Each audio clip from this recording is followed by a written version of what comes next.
বন্ধুসকল, আজি মই টয়লেটৰ ভেৰিফিকেশ্যন যেটো ডিস্ট্ৰিক্ট লেভেলৰ হয় সেইটো এপ্ৰুভ হৈছে নে নাই। যদি হৈছে আপোনালোকে পইচা পাব। প্ৰথমত যাব লাগিব নো ইউৰ ষ্টেটাছ, এটা ক্লিক কৰিব লাগিব। তাৰপিছত তলত আহিব লাগিব, তলত 13 নম্বৰত ক্লিক কৰিব লাগিব। 13 number entry status of new, ইয়াত ক্লিক কৰিব লাগিব।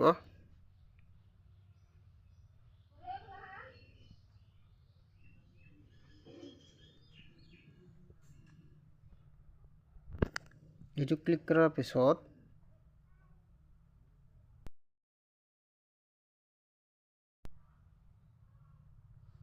এতিয়া ক্লিক কৰিব লাগিব আসাম সিলেক্ট কৰি ল'ব লাগিব। আসাম সিলেক্ট কৰিলো।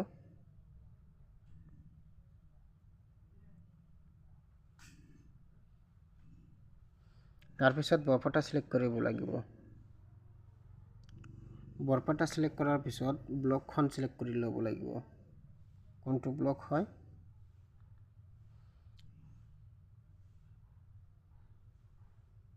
ব্লক মন্দিয়া দি দিলো,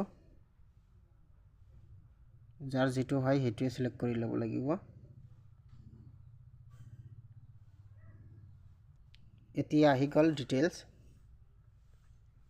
ইয়াত আহিছে বৰপেটা ডিস্ট্ৰিক্টৰ যিবিলাক মানুহে টয়লেটৰ এপ্লাই কৰিছে সেইবিলাকৰ এপ্ৰুভ হৈ গৈছে। ইয়াত যাৰ নাম আছে সেই সকল মানুহেই টকা পাব, গ্যাৰান্টি। ইয়াত প্ৰথমত গাঁও পঞ্চায়তৰ নাম আছে, ফেমিলি হেডৰ নাম আছে, গাঁওখনৰ নাম আছে আৰু সম্পূৰ্ণ ডিটেইলছ দিয়া আছে আৰু একেবাৰে লাষ্টত দিয়া আছে এপ্ৰুভ বাই ডিস্ট্ৰিক্ট লেভেল আৰু অপেক্ষা কৰক, পইচা পাব।